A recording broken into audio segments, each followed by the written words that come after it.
Assalamualaikum. Hari ni ada kisah pasal kena sihir akibat tolak cinta. Cerita ni dikongsikan oleh Kak Nadia yang berasal daripada Selangor. Kejadian yang menimpa di atas diri Kak Nadia pada tahun 2010. Setiap perkongsian ada mistiknya.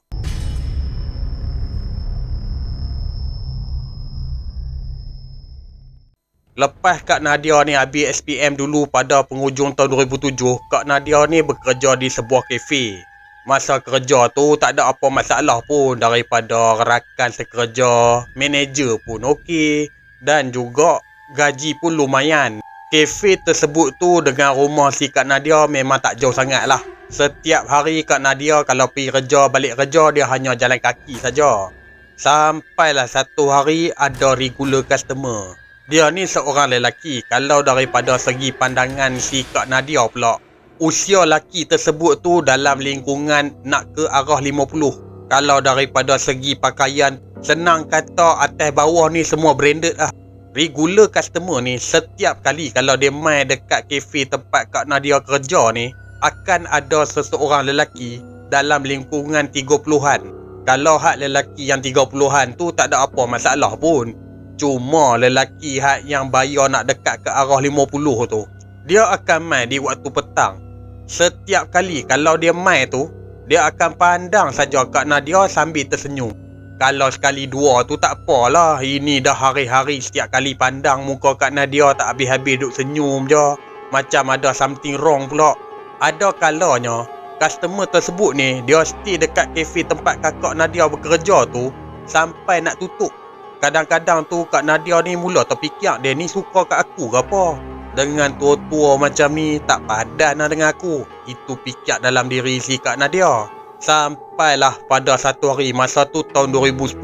Customer tersebut tu dia datang macam biasa waktu petang. Masa tu dia main sorang-sorang. Kebetulan Kak Nadia masa tu duduk tengah lap meja. Dan customer tersebut tu panggil lah si Kak Nadia. Lalu Kak Nadia ni pun pergilah dekat meja customer tersebut tu. Dan customer tersebut tu pula suruh si Kak Nadia duduk sekali dengan dia. Jadi Kak Nadia ni pun turutlah apa kata customer tersebut tu. Customer tersebut tu mula-mula dia tanya dekat si Kak Nadia, "Ni adik dah kerja sini berapa lama?" Kak Nadia ni pun dia cerita balik lah. Semenjak lepas daripada habis SPM dulu, sampailah ke hari ni kerja dekat kafe tersebut ni. Dan customer tersebut tu pun memperkenalkan diri. Dia ni Datuk. Kita bubuh pilah nama dia sebagai Datuk B. Datuk B ni pun dia berterus terang lah dengan si Kak Nadia, yang mana dia nak ajak si Kak Nadia ni kahwin jadi bini ketiga. Dan Datuk B ni dia ada letak perjanjian lagi dengan si Kak Nadia. "Nadia, kalau you kahwin dengan I bagi you sebiji rumah, I bagi you sebiji kereta, dan I bagi tiap-tiap bulan dekat you 10,000. Masa tu Kak Nadia dah betul-betul hampir terpukau lah dengan kata-kata Datuk tersebut tu. Ni Kak Nadia dia mengakulah dengan aku, bohong lah, orang tak mau duit. Tambah-tambah pula ada orang offer pula dengan benda-benda macam tu. Tapi Kak Nadia ni dia fikir untuk kali kedua. Kalau aku kahwin dengan dia, umur dia dengan umur aku jauh lagi dia ni. Bayar-bayar pak aku je." Tapi Kak Nadia ni dia berterus terang lah dengan Datuk tu. "Datuk, saya ni tak bersedia lagi nak berumah tangga. Lagi satu, saya pun usia baru 20. Minta maaf Datuk, saya buat setakat ni saya tak bersedia lagi nak jadi isteri orang. Saya rasa Datuk, mungkin Datuk boleh cari orang lagi better lah daripada saya," kata si Kak Nadia. Bila Kak Nadia kata sedemikian rupa, mata Datuk ni nampaklah macam tak puas hati. Dia tenung saja muka si Kak Nadia. Lalu Kak Nadia ni pun bangun daripada table tersebut tu. Dia pun sambunglah buat kerja. Setelah Kak Nadia tolak lamaran Datuk tersebut tu, keesokan hari dah tak muncul lagi lah kelibat Datuk tu datang ke kafe tersebut. Selang seminggu kemudian, yang si Kak Nadia ni dekat diri dia dah mula rasa pelik. Setiap kali apabila si Kak Nadia keseorangan, tak kisahlah sama ada dalam bilik ke, dalam bilik ayak ke, ataupun dekat mana-mana lah, diri si Kak Nadia ni dia merasakan macam ada orang melihat dia. Bila si Kak Nadia toleh ke belakang, kiri, kanan, depan, atas, bawah, tak ada siapa-siapa pun. Hari demi hari diri Kak Nadia ni dia dah rasa macam tak sedap hati. Lepas tu pula ada lagi yang perkara paling pelik. Setiap kali Kak Nadia ni nak makan, setiap makanan apa yang dilihat oleh Kak Nadia semuanya jadi ulat. Sedangkan orang lain tengok makanan si Kak Nadia ataupun orang tua kepada si Kak Nadia tengok makanan apa yang dimakan oleh si Kak Nadia, normal je, tak ada apa masalah pun. Disebabkan itu, Kak Nadia ni dia jadi tak lalu nak makan. Dekat sebulan jugalah yang si Kak Nadia menghadapi dua perkara pelik tersebut tu. Lepas tu pula ada lagi gangguan yang paling orang kata ekstrim lah. Setiap kali Kak Nadia ni dia terjaga di waktu malam, dekat bahagian hujung katil dia tu akan ada satu kemunculan Sami Siam. Dia ni kulit kala kelabu, dan Sami Siam tu pula tak ada biji mata. Setiap malam tu jugalah dia akan menjerit. Lepas 2 bulan kejadian tu, Kak Nadia ni tak tahan lagi, dia pun berhenti kerja. Kata si manager Kak Nadia, kalau hang dah sihat nanti, amailah masuk kerja balik noh. Sakit hang ni bukan sakit sebarangan ni hang sakit kena buatan orang ni. Kalau boleh hang berubatlah cara kampung, suggestion daripada manager. Lepas Kak Nadia berhenti je kerja, ada lagi satu benda pelik. Perut Kak Nadia ni jadi kembung seperti belon. Masa perut Kak Nadia dah jadi macam belon tu, memang Kak Nadia ni tak mampu lagi lah nak berdiri. Orang tua kepada si Kak Nadia ni dah bawa dah pergi hospital, pergi klinik. Bila cek dengan alat-alat medik, tak jumpa langsung pun kesan sakit tumai daripada mana, punca dia apa. Kalau nak kata bawa orang mai berubat tu, dah macam-macam jenis orang dah. Daripada Darul Syifa, daripada perubatan kampung, ustaz lah, bomoh lah, dukun lah. Bila masuk je dekat bilik si Kak Nadia ni, semua keluar semula. Kata si Kak Nadia, ada jugalah berbelah-belah orang. Ada yang setengah tu siap habaq lagi dekat si ayah kepada Kak Nadia ni. Minta maaf lah weh, kami surrender lah, kalau boleh hampa carilah orang lain. Ayah kepada si Kak Nadia ni dah mati kutu dah, tak tahu nak panggil siapa lagi dah. Sampailah satu hari, kawan ayah dia adalah bagi saranan. Tapi kawan ayah ni siap bagi alamat lagi dekat Kelantan sana tu. Disebabkan memang betul-betul nak ikhtiar lah untuk Kak Nadia punya kesihatan ni.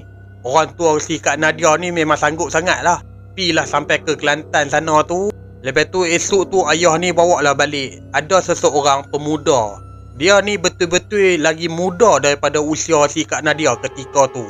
Pemuda ni asal dia mengaji dekat pondok. Yang si Kak Nadia tengoklah pemuda tersebut tu macam yakin tak yakin je dengan si pemuda tersebut tu.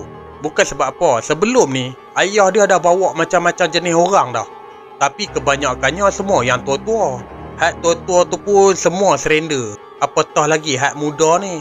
Okey, dalam cerita ni, pemuda ni kita bubuh pilah nama dia sebagai Abel. Abel ni dia minta lah dekat orang tua Kak Nadia ni nak semangkuk ayak singki. Bila orang tua kepada si Kak Nadia ni dah bawa lah semangkuk ayak tersebut tu bagi dekat Abel ni. Lepas tu Abel ni dia baca sesuatu, lepas tu dia renjih dekat si Kak Nadia. Jadi Kak Nadia ni pun tak sedar diri lah. Tiba-tiba mata si Kak Nadia ni terbuka dengan begitu luas. Lepas tu Kak Nadia ni dia bersuara. Masalahnya suara-suara lelaki tua. Dan lagi satu, bercakap bahasa Siam. Sampai Abel sendiri setiap kali Abel ni tanya, hang ni mai daripada mana? Siapa hantar hang? Benda yang ada di dalam badan Kak Nadia tu pula cakap bahasa Siam. Memang tak faham lah masing-masing. Akhirnya Abel ni dia rukiah. Lepas tu benda ni dia ada reaction macam panas tau.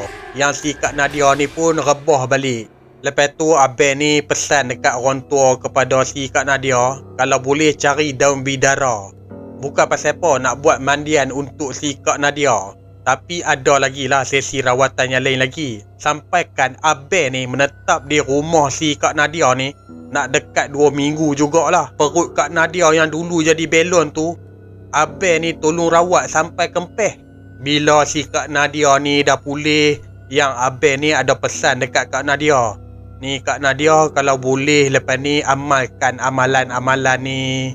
Kak Nadia sekarang ni jangan pergi mana-mana, jangan keluar rumah dulu. Lepas Kak Nadia ni dah pulih, barulah Kak Nadia ni pergi cari kerja. Ingat Kak Nadia, apa-apa hal 5 waktu jangan tinggal Kak Nadia. Lepas tu pula kira Abel ni pun ayah kepada si Kak Nadia ni hantar semula lah sampai ke Kelantan. Kata ayah dia bagi tahu balik dekat si Kak Nadia. Bila sampai dekat Kelantan tu, yang ayah ni uloklah duit. Yang abang ni tolak mentah-mentah dengan si ayah Kak Nadia ni. Sampai ayah Kak Nadia ni cuba nak masukkan duit tersebut tu ke dalam poket dia. Tapi abang ni dia tetap tolak juga. Disebabkan abang tak mau terima pemberian daripada ayah. Lalu ayah ni dia singgahlah pergi berhenti semayang dekat kampung si abang tu. Ayah ni dia ambil duit tersebut tu, bubur lah di dalam tabung dekat masjid tersebut. Lepas Kak Nadia dia betul-betul pulih, dia dengar kata-kata si abang tu, amalkan 5 waktu semayang. Lepas tu dia amalkan apa benda amalan yang diberikan oleh si abang tersebut tu. Bulan 10 tahun 2010 barulah si Kak Nadia ni dia apply balik kerja kafe tersebut tu. Dan Alhamdulillah Kak Nadia ni diterima balik lah. Nak jadikan cerita, pada pertengahan tahun 2011, datuk yang selalu main dekat kafe dengan lagi seorang tu, yang usia dia dalam lingkungan 30-an tu, masa tu dia main seorang-seorang. Dia lepaklah dekat kafe si Kak Nadia. Sebenarnya Kak Nadia ni dah perasan lama dah, cuma Kak Nadia ni dah tak mau ambil tahu sangat lah. Bila Kak Nadia tengah dah buat kerja, lepas tu hadnya lelaki tersebut tu panggil lah si Kak Nadia. Adik, sini je adik. Jadi Kak Nadia ni pun menghampirilah dekat lelaki yang usia 30-an tu. Okey, kita bubuh pi lah nama brother yang 30-an tu, Abang Mat. Sebenarnya Abang Mat ni dia seorang driver untuk si Datuk B ni.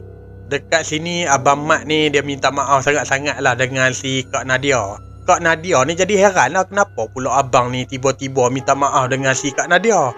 Lepas tu abang ni pun dia bercerita berterus terang lah dengan si Kak Nadia. Dia kata macam mana tau, kata si Abang Mat, dia lah selama ni pergi hantar Datuk B ni ke Siam sana tu. Kata si Abang Mat, masa sebelum nak sampai dekat rumah bomoh Siam tu, bila Datuk tu dia buka je dashboard kereta tu, ada gambar si Kak Nadia. Bila sampai dekat rumah si bomoh tersebut tu, yang si Abang Mat ni dah mulalah istighfar panjang-panjang ni.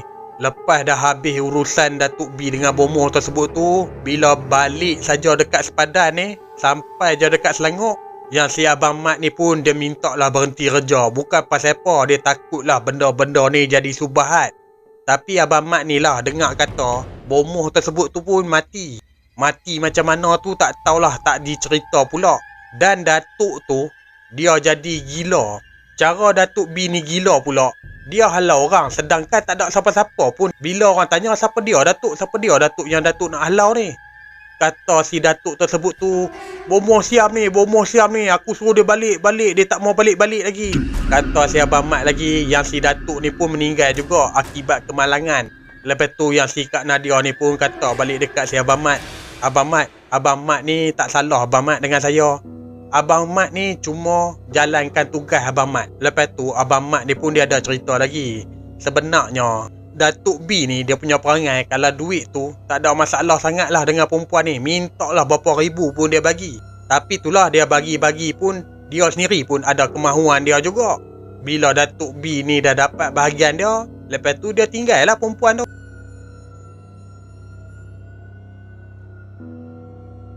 Okey, ni nasihat daripada Kak Nadia sendiri. Kalau orang dah tak mau tu, carilah yang lain. Bunga bukan sekuntum, kumbang bukan sekok. Okey, nasihat yang kedua ni pula, kalau boleh janganlah main sihir menyihir ni.